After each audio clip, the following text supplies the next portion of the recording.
মই এতিয়া বনাম গাহৰি মাংস লাই শাকেৰে। এয়া দেখিছেনে? এইখিনি মাংস ভালকৈ গৰম পানীৰে ধুই টুকি থৈ দিছোঁ আৰু এইফালে লাই শাক কাটি থৈছোঁ। একেবাৰে সহজ ৰেচিপি, চিম্পুল হয়, চাই থাকিব, বেলেগ একো বস্তু নালাগে আৰু যি লাগে মই দিম, চাই থাকিব। গেছ অন কৰি কেৰাহীখন বহাই দিছোঁ।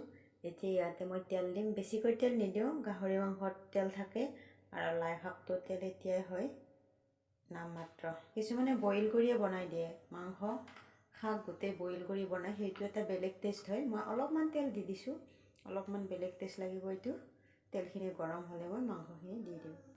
তেল গৰম হৈছে, তেলত এটা শুকান জলকীয়া দি দিছোঁ আৰু দুখিলা তেজপাত দি দিছোঁ। বেলেগ একো নিদিওঁ, ইয়াতে পিঁয়াজ নিদিওঁ, মই পিঁয়াজ নিদিলেও হৈ যায় এইটো। এইবাৰ মাংসখিনি বহাই দিম।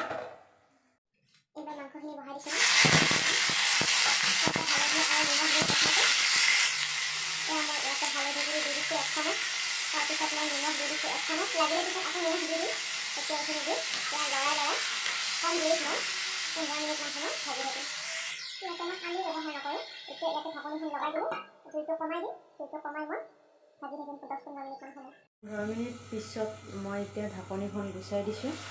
এয়া মাংসখিনি ধুনীয়াকৈ সিজি উঠিছে, দেখিছেনে? ইয়াতে এতিয়া মই আদা নহৰু অলপমান পেষ্ট বনাই থৈছিলোঁ, এইখিনি মই ইয়াতে দি দিম।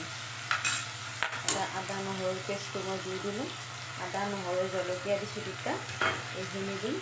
তাৰপিছত ইয়াতে অকণমান জিৰা গুড়ি আৰু অকণমান ধনিয়া গুড়ি দিম। জিৰা গুড়ি ধনিয়া গুড়ি নিদিলেও কথা নাই, যিহেতু লাই শাকেৰে বনোৱা যাব ন, শাকেৰে বনালে ইমান মছলা ইউজ নকৰিলেও হয়।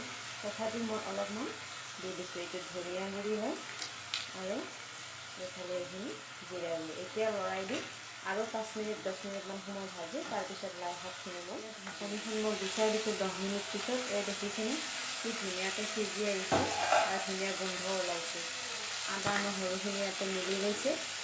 এতিয়া মই ইয়াতে লাই শাকখিনি দি দিম। দেখাত লাই শাক বহুত হৈছে, কিন্তু চাবচোন পিছত লাই শাকখিনি কমিলে একেবাৰে নাইকিয়া হৈ যাব। এই লাই শাকখিনি দি লৰাই মই ঢাকনি লগাই থ'ম। পানী এতিয়াতে নিদিওঁ আৰু 5 মিনিট সময় মই ভাজিখিনি দিয়াৰ লগে লগে লাই শাকখিনি ইমান বেছি আছিল, এতিয়া লাই শাকখিনি কিমান কমিব। এতিয়া ঢাকন লগাই লাই শাকখিনি সিজিবলৈ 5 মিনিট সময় দিব লাগিব। তাৰপিছত মই দেখুৱাই আছোঁ। 5 মিনিট পিছত এতিয়া মই ঢাকনিখন গুচাই দিছোঁ। এয়া দেখিছে লাই শাক কমি কি অৱস্থা হ'ল। প্ৰথমতে ভবা যায় ইমানবোৰ শাক, ইয়াতে আৰু শাক দিলেও কথা নাছিল, ইমান ধুনীয়া টেষ্ট নহয়। যিসকলে খাইছে নিশ্চয় বুজি পাব। ধুনীয়াকৈ লাই শাক সিজি গৈছে, মাংস সিজি গৈছে। এতিয়া অলপমান ইয়াতে মই পানী দিম, বেছি পানী নিদিওঁ।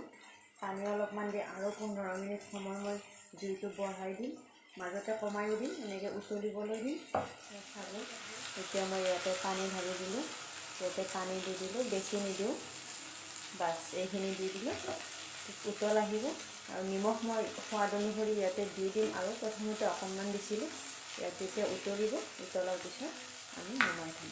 এইফালে মই ভেন্দি ভাজি আছোঁ, ঘৰৰে ভেন্দি হয়, এইখিনি ভাজি আছোঁ। এইফালে ঢাকনিখন লগাই দিলোঁ, এইখিনি উতলে মই এইফালে আমাৰ পোৱালিটোৱেনো কি কৰি আছে। ঢাকনিখন মই লগাই দিলোঁ, আঞ্জাখিনি উতলি আহি আমাৰ বাচ্ছাটোৱে কি কৰি আছে চাওঁ ব'লক।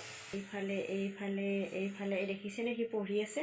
সি এনেকৈ বিচনাতে পঢ়ে, টেবুলত পঢ়িব দিওঁ কিন্তু নুশুনে কথা। কি হ'ব? আচলতে বিচনাত পঢ়াটো একদম বেয়া অভ্যাস, যে হালি থাকে ন, এনেকুৱা পিঠিৰ বিষ হৈ যায় আমাৰ। কি পঢ়ি আছা বেবী? ইংৰাজী। হাই কৈ দিয়া এটা।